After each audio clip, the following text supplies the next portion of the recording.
जब तक वो बीच में से आके विकेट नहीं लेंगे तो हमारी बॉलिंग को मुश्किल होगी। या इस टीम में भी जो काफ़ी सारे प्लेयर हैं वो मेरी सिलेक्शन के टाइम के प्लेयर हैं। सो इस टाइम शादाब है ना, अच्छी परफॉर्मेंस नहीं दे रहा, उससे विकेट नहीं ली जा रही। जिस टाइम आप बाउंड्री पे चले जाते हैं तो कोई नया बॉलर है या आपने जिस तरह शादाब बॉलिंग कर रहा है वो अच्छी बॉलिंग नहीं कर रहा, अमेरिका से जीत जाते तो हम फिर सारे डिनरों पे जा सकते थे, सारी चीज़ों पे जा सकते थे। जी बिस्मिल्लाहिर्रहमानिर्रहीम, आप देख रहे हैं मेरा YouTube channel the match winner. So मैंने 2-2.5 साल के बाद दोबारा से ये सारे मैचेस पे तबसरा करना शुरू किया है। लोगों के बहुत सारे सवालात थे मेरे पास आते रहते थे, तो मैंने कहा कि आज लोगों के कहना कुछ सवाल थे, लोग मेरे से पूछ रहे थे, तो मैंने कहा कि मैं उन सवालों के ना जवाबात दूँ लोगों को थोड़े से। क्योंकि जी वीडियो तो इंशाल्लाह रात को करेंगे कि जो मैच वगैरह की होगी, लेकिन आज मैंने कहा कि तरह लोगों के ना कुछ सवालात दूँ और आप मेरे से पूछ सकते हैं। तो मेरे जितने लोग सवालात करते हैं, कमेंट्स करते हैं मेरे उस पर आके, तो मेरा दिल है कि मैं हर हफ्ते में एक सेशन ऐसा करूं कि मैं उसमें से लोगों के सवालात पिक करूं और फिर लोगों को जवाबात दूं। तो ये कुछ सवाल लोगों ने जो किए हैं तो वो मैं आपके साथ तेरा शेयर करता हूँ, उनके जवाब देता हूँ। किसी ने पूछा है मेरे से कि जी शादाब खान जो है वो टीम में क्या यारी दोस्ती की वजह से हैं। तो सवाल कोई थोड़ा सा आगे पीछे हो सकता है, लेकिन उसका मतलब यही है कि जी शादाब क्या टीम में यारी दोस्ती की वजह से है। देखें, और शादाब अच्छा प्लेयर है, ये नहीं कि जी बुरा प्लेयर है, लेकिन अगर आप उसकी परफॉर्मेंस है ना, मैंने खुद भी पहले ये कहा था कि जी शादाब को है ना इस टाइम सेलेक्ट नहीं करना चाहिए। अगर आपने सेलेक्ट किए तो मेरे ख्याल में इब्रार जो बैठा था उसको खिलाना चाहिए था। कि एशिया कप हो गया, फिर वर्ल्ड कप हो गया, उसके बाद 1 से 2 सीरीज़ें हो गई कि शादाब की परफॉर्मेंस अच्छी नहीं है। ये ज़रूरी नहीं है कि जो आदमी ड्रॉप होता है वो अच्छा नहीं होता, आप अपनी फॉर्म की वजह से भी ड्रॉप हो जाते हैं। कि आप है ना, कोई आपकी फॉर्म अच्छी नहीं होती उस टाइम है ना, आपको नहीं होता, तो ये बड़े बड़े ग्रेट प्लेयर्स हैं वो भी ड्रॉप हुए हुए हैं। तो इसको बाहर बिठाना कितना ज़रूरी नहीं है कि आप है ना इसको बाहर नहीं बिठा सकते, बाहर बिठा सकते हैं।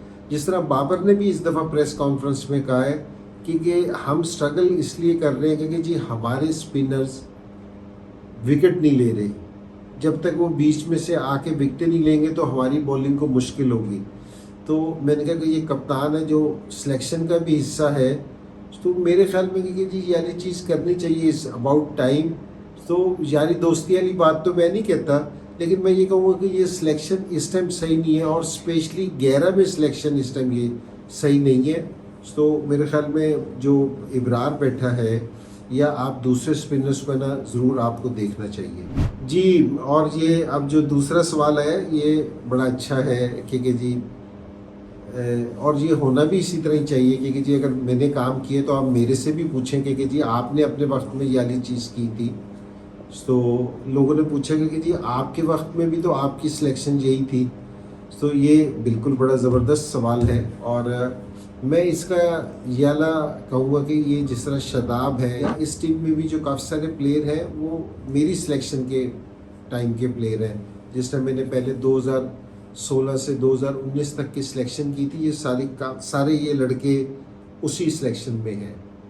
तो 2016 की सिलेक्शन को 2024 की सिलेक्शन के साथ कंपेयर ना करें। सो मैंने अभी भी आपको इससे पहले ये वाली चीज़ कही है कि प्लेयर्स बहुत अच्छे होते हैं, तो बास टाइम जिससे वो आउट ऑफ फॉर्म होते हैं तो आपको उनको रेस्ट देना पड़ता है।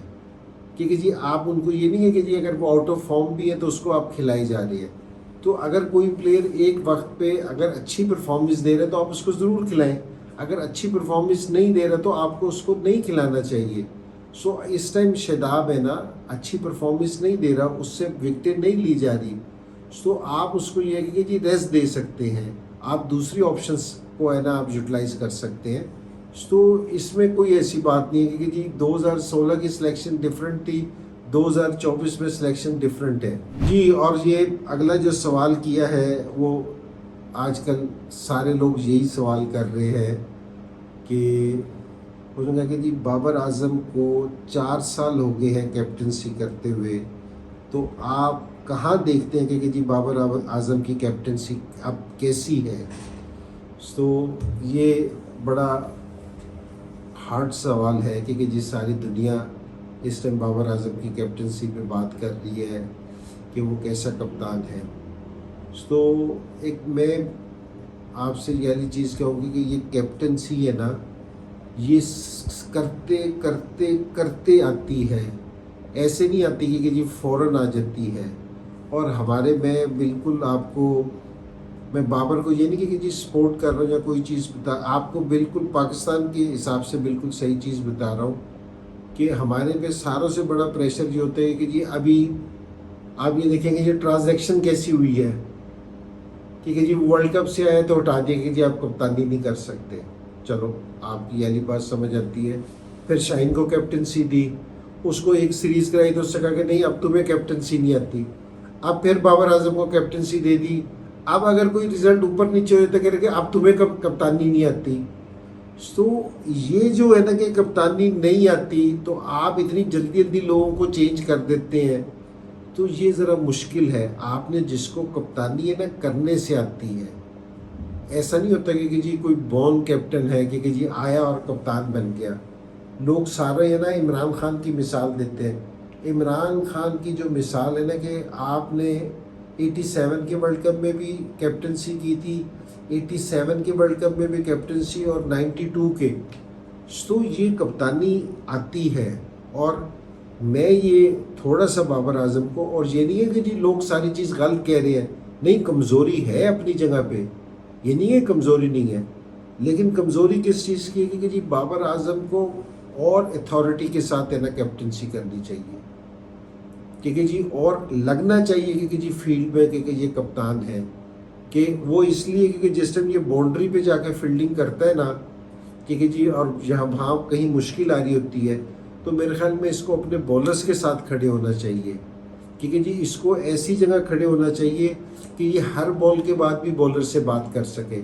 जिस टाइम आप बाउंड्री पे चले जाते हैं तो कोई नया बॉलर है या आपने जिस तरह शादाब बॉलिंग कर रहा है, वो अच्छी बॉलिंग नहीं कर रहा, शादाब से बात करनी तो आप मिड ऑन पे फील्डिंग कर रहे हैं या डीप मिड विकेट पे फील्डिंग कर रहे हैं, वहाँ से आपके लिए आना मुश्किल हो जाता है। तो ये वाली चीज़ें इसको सीखनी चाहिए और फील्ड में लगना चाहिए कि जी इसको कप्तान है, इसकी अथॉरिटी लगनी चाहिए, जो ये मिस करता है। तो मेरे ख्याल में अगर ये लोगों का सवाल है कि 4 साल में जितनी इम्प्रूवमेंट बाबर आजम में आनी चाहिए थी, मैं भी एग्री करता हूँ कि उतनी इम्प्रूवमेंट नहीं आई, लेकिन अनफॉर्चुनेटली हमारे पास यही एक ऐसा प्लेयर है जो वर्ल्ड क्लास है, जो लीड फ्रॉम द फ्रंट कर सकता है। तो मेरे ख्याल में कि जी हमें इसको थोड़ा सा टाइम और देना चाहिए जी। अब ये एक सवाल है ना, ये और आया है और वो इस चीज़ का है कि जी बोर्ड ने, आपने बोर्ड के स्टेटमेंट्स सुनी होगी जो काफ़ी सारे अपने रिपोर्टर्स ने ना वो किए हैं कि बोर्ड ने अपनी टीम को दायित्व दिया कि आप किसी भी चैरिटी डिनर में नहीं जाएंगे, कोई आपकी दूसरी एक्टिविटी नहीं होगी और सारी चीज़ें नहीं होंगी। तो मैं तो इस चीज़ को कोई अच्छा इकदाम नहीं समझता। वो इसलिए कि अगर हम अमेरिका से जीत जाते तो हम फिर सारे डिनरों पे जा सकते थे, सारी चीज़ों पे जा सकते थे। तो और अब अगर हार गए तो अब हम किसी डिनर पे नहीं जाएंगे, कहीं भी नहीं जाएंगे। अगर एक एक्टिविटी गलत थी तो वो गलत थी। अगर टीम के लिए ये चैरिटी डिनर अटेंड करना गलत है तो ये अमेरिका के मैच से पहले भी गलत था और बाद में भी गलत है। अगर सही है तो अब भी सही है। तो देखिए ये सारी चीज़ें थोड़ी सी समझने वाली हैं। मैं इस चीज़ का पहले भी ये चीज़ कही थी आपसे कि लोगों को कि जिस हम आप कोई डिनर है ना अरेंज करते हैं ना, तो उसकी पूरी एक तैयारी होती है, एक कमिटमेंट होती है लोगों के साथ। ये हुआ कि जी आप मैच हार गए तो आपने ना अगले दिन का ना डिनर ही कैंसिल कर दिया कि जी हम नहीं आ पाएंगे। लोगों की एक तैयारी होती है, एक कमिटमेंट होती है। ये पाकिस्तान टीम ने किसी से कमिट किया है तो ये पूरा करना चाहिए। उसकी मैं एग्जांपल आपको पता क्या दूँ, वो ये अभी न्यूजीलैंड आई थी पाकिस्तान, उनके हम कहते हैं कि जी न्यूजीलैंड की सी टीम आ गई थी कि उनके 10 से 12 प्लेयर नहीं आए थे, वो आईपीएल खेल रहे थे। ये क्यों हुआ था ये, वो सिर्फ इस चीज़ पे हुआ था कि जिस टाइम पूरे साल की ना सारी दुनिया के जो सी टीमें होती है ना, उनकी पूरे साल की ना साल के शुरू में ही एक ट्रेंड बन जाती है कि इन्होंने कौन सी सीरीज़ खेली है, कौन सी नहीं करनी। उसके बाद प्लेयर्स है ना सारे आईपीएल में या कहीं भी किसी भी लीग में ना अपना कॉन्ट्रैक्ट करते हैं, तो वो उनसे कमिट करते हैं और बोर्ड वालों की इजाज़त के साथ करते हैं। तो अगर बीच में फिर कोई बोर्ड अपनी कमिट करता है ना, तो बोर्ड फिर उन लोगों को फोर्स नहीं करता जिनको उन्होंने इजाज़त दे रखी है कि जी वो फिर उनकी कमिटमेंट ख़राब करे। सो हमारे यहाँ ये होता है कि ओहो नेशनल ड्यूटी था तो अब वो इधर खेल रहे हैं और पाकिस्तान टीम इधर खेल रही है। बात ये नहीं होती, बात ये होती है कि आपने कमिटमेंट दे रखी है ना, तो वो आपकी इजाज़त से ही दी थी ताकि फिर दूसरे लोग भी हमारी वजह से परेशान ना हो। तो ये एक डिफरेंट मैटर है, इसको डिफरेंट तरीके से देखना चाहिए। तो अगर हमने किसी चीज़ की, अगर ये हमारी टीम के लिए सही नहीं था तो हमें नहीं देनी चाहिए थी, शुरू में इजाज़त नहीं देनी चाहिए थी कि जी हम किसी दूसरी एक्टिविटी में नहीं जाएंगे। इन सारी एक्टिविटीज़ की छोड़ने के बाद अगर ये स्टेटमेंट आती कि जी आप अपने क्रिकेट पे फोकस करें और सारी चीज़ें करें, तो मेरे ख्याल में ये ज़्यादा बेहतर होती। जी, अब एक और सवाल है कि ये सवालों के जवाब देना ना, तो अपने मुतल्लिक भी काफ़ी सारे सवालों के जवाब देने पड़ते हैं। और वो ये कि जिस तरह पाकिस्तान अमेरिका से हार गई, तो 2007 में ना आयरलैंड से पाकिस्तान टीम भी हार गई थी, तो उस टाइम मैं कप्तान था। क्योंकि जी क्या फ़र्क है कि जी उस हार में और इस हार में। एक तो देखिए, आप है ना किसी भी टीम से ना मैच हार सकते हैं, एक तो इसमें कोई ऐसी चीज़ नहीं है कि जी आप है ना किसी टीम से नहीं हार सकते, कोई भी अपसेट कर सकता है। और स्पेशली T20 में तो ये ज़्यादा चांसेस हैं कि जी आप किसी से भी हारें। हम इस चीज़ पे नहीं बात कर रहे कि जी आप हार गए, कि जी आपकी सिलेक्शन सही है। हम इस ये वाली चीज़ जो अब बुरी लग रही है इस चीज़ पे कि जी आपने शदाब को खिला रहे हैं। पाकिस्तान टीम जो पिछली 3 सीरीज़ें आयरलैंड से भी इससे पहले हार के आई है, आयरलैंड में गई थी ये प्रैक्टिस मैचेस में, वहाँ भी हारी थी, इंग्लैंड में भी हार के आई थी। और जिस न्यूजीलैंड का टीम का जिक्र कर रहे हैं कि जो बी कह लें या सी कह लें टीम, उनसे भी हम हार गए थे। तो ये हार है ना हमें इसलिए नहीं लग रही कि जी एकदम हम जीतते हुए आ रहे थे, एक छोटी टीम से हार गए सो हमें बुरी लग, ये चीज़ है ना हमारे साथ हो गई, काफ़ी अरसे से हो रही है। तो इसलिए ज़रा थोड़ी सी ये ज़्यादा तंग कर रही है इस चीज़ को कि हम है ना कहाँ से, अगर इंडिया से जीत जाते तो मेरे ख्याल में रिकवर कर जाएंगे। और जो 2007 की थी वो ऐसी चीज़ थी कि जहाँ विकेट वगैरह का कोई मसला नहीं था। वहाँ ड्यूजन का वो होम सिटी था, वो कमेंट्री कर रहा था, उसने कहा कि मैंने सारी ज़िंदगी इस तरह की विकेट नहीं देखी। बास टाइम ऐसा होता है कि जी विकेट बहुत ट्रिकी हो जाती है, बहुत मुश्किल विकेट हो जाती है, जिसमें हमें टॉस हार जाते हैं तो मुश्किल हो जाती है लोगों को खेलने के लिए। लेकिन इन सारी चीज़ों को छोड़ने के अलावा भी बैड लक हो जाती है कि जी बड़ी टीमें, ऑस्ट्रेलिया काफ़ी सारी जगह हार चुकी है, इंग्लैंड हार जाती है, ये हो जाता है। लेकिन इसको सिर्फ इस चीज़ को कह के नहीं छोड़ देना चाहिए कि जी चलो जी ये अपसेट्स हो जाते हैं, तो हमें अपनी गलतियों को भी देखना चाहिए। तो मेरे ख्याल में क्योंकि ये अपसेट ये आयरलैंड से भी हार के आए थे, न्यूजीलैंड से हमें ना होम सीरीज़ भी हार गए थे जिसको हम सी टीम कह रहे थे।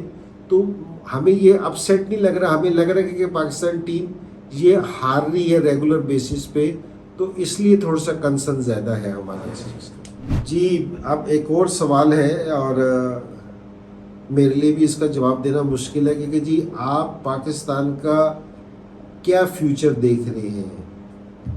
तो मैं तो इस टाइम पाकिस्तान का फ्यूचर नहीं देख रहा, मैं सिर्फ इस टाइम पाकिस्तान को सिर्फ संडे के मैच तक देख रहा हूँ। संडे को जो मैच है पाकिस्तान और इंडिया का, वहाँ तक देख रहा हूँ। उसके बाद है ना फिर हम बैठ के कोई और बात करेंगे, क्योंकि पाकिस्तान का इस टाइम मैं आपसे बहुत लंबी इस टाइम गुफ्तगू करूँ तो वो मुनासिब नहीं है। इस टाइम सारा हमारा जो टीम का भी फोकस होना चाहिए। मैं तो टीम को अगर मशवरा मेरे से मांगे ना, मैं कहूँगा जी T20 वर्ल्ड कप पे भी फोकस इस टाइम छोड़ें, सिर्फ संडे के मैच पे फोकस करें, यहाँ से हमारे लिए रास्ते खुलेंगे। इंशाल्लाह अगर हम जीतते हैं ना तो फिर हमारे रास्ते खुलेंगे।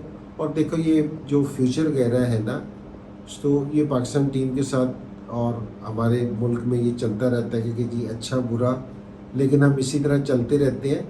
तो पाकिस्तान के इन्हीं प्लेयर्स ने बड़ी और भी अच्छी अच्छी परफॉर्मेंसेस दी हैं, तो इंशाल्लाह ये आगे भी देंगे। जी एक सवाल और है, और ये मेरे लिए ना मुश्किल सवाल होता है मेरे लिए कि ये जो मोइन है मेरे साथ ही खेलता रहा, तो उसके बेटे का सवाल है। तो मेरे लिए ये हमेशा से मुश्किल है, क्योंकि सवाल ये है कि जी आज़म खान की सिलेक्शन को आप कहाँ देखते हैं कि आज़म खान की सिलेक्शन क्यों हुई। सो ये एक मुश्किल सवाल है, वो इसलिए